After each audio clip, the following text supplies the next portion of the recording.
Old Evander Holyfield. Old Evander Holyfield. Come on in here. So there's been things making the rounds of him saying that he was the greatest heavyweight fighter ever, that he was better than Muhammad Ali. Am I right? I'll say this for Holyfield. I could make a case lower top 10, which would still be one of the greatest ever. I'll say he's one of the greatest fighters ever. I could say anywhere from number 9 to about 15, which is a heck of a compliment. You're one of the greatest ever. Like, if we put you in conversation for your long-windedness of you being able, your endurance, you fought some top tier fighters. I still remember when Riddick Bowe was the second coming of Ali imagery wise, because they was Rolling Stone magazine put him on the cover back in '92, and that's when the magazine still mattered.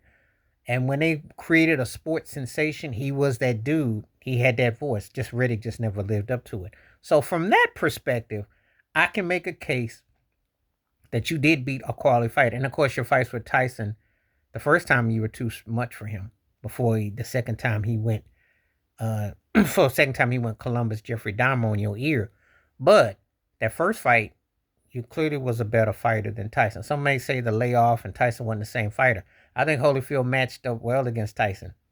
So if I'm using Mike Tyson as a criteria, then Holyfield would definitely be inside the top 10. Depends on when they fought, but I thought Holyfield would have a really good his counter ability would be a problem for Tyson. So that I would say. He fought Lennox Lewis, but I thought Lennox was a better fighter. Now, yes, he won 4 titles compared to Ali's 3. But let me say something. Just like with anything, it's subjective, but it's also a reality. Ali fought in an era against some of the greatest fighters ever. And he had charisma and personality. Holyfield did generate some buzz, but he was nowhere near as charismatic as Ali. And I'm sorry. It's like being a lead singer of a group. We didn't come to see you, Otis. We came to see the main person. You got to understand that these things are like what they are.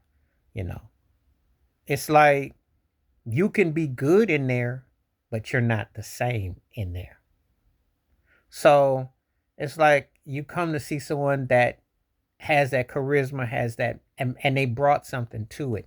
Ali beat you as a strategist. Holyfield was a guy that could wear you down. He was strong, but he wasn't a guy that you saw as a strategic fighter that necessarily that you sat there as a science and he thought, oh well, he did it.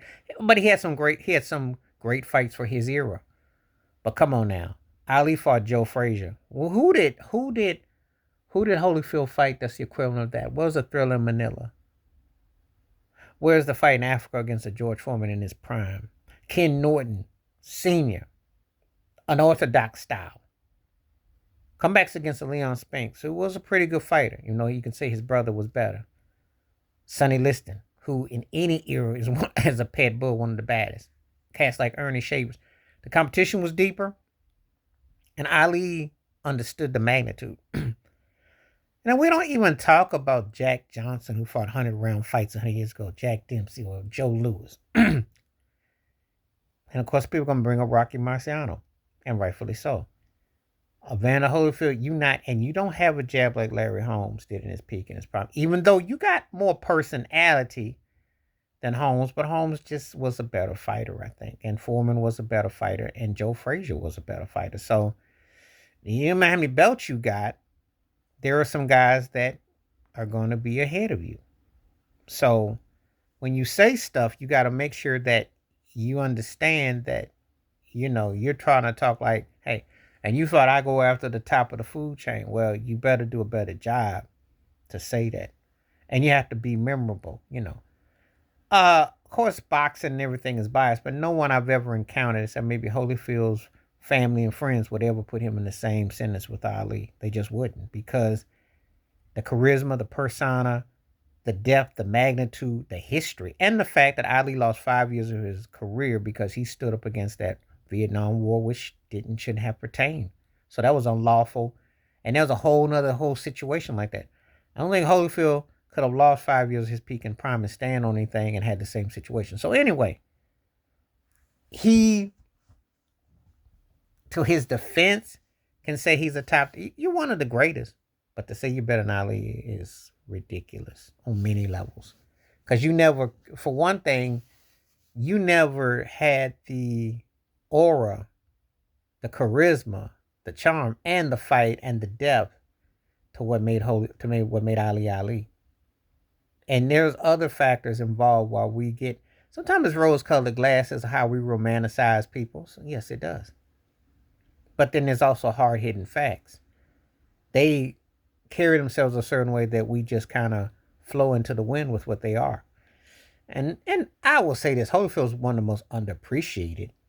And he fought some, I'll say this. One thing I liked about Holyfield fights, unlike Mike Tyson's, when I had a Holyfield fight on, you could have your dinner, your seconds, your dessert, and some popcorn afterwards. It's one thing, because with Mike Tyson fights, them things would be over before you even got the first plate. Before you plated up, it's over. So I give him credit for that. And he was smart. And he balanced himself back. But it wasn't the same dynamics. It's not even close. And just talking as the fighter and the personality, no. But he is an all-time great. It's just that when people try to do revisionist history, they try to talk like people didn't get the totality or understanding. Now, if he wanted to say he was better than Mike Tyson, but again, if we use Mike Tyson's aura and Mike Tyson's window, more people going to take Mike Tyson for that window. More people saw Larry Holmes, going to take Larry Holmes for that dominance. More people going to probably take George Foreman because that great 20-year window when he came back and won the title over Michael Moore, that was a heck of a feat to be where he was and to have that strength. So if you put yourself amongst the greatest, but when you call yourself the greatest and all that, you're building your own horn and you're doing too much. And it's not humble at all. And this one is comical because no. But you are one of the greatest and you are underrated in a way and underappreciated. But you were not better than Muhammad Ali. And I don't care if you had won 14 titles to his 2 or 3.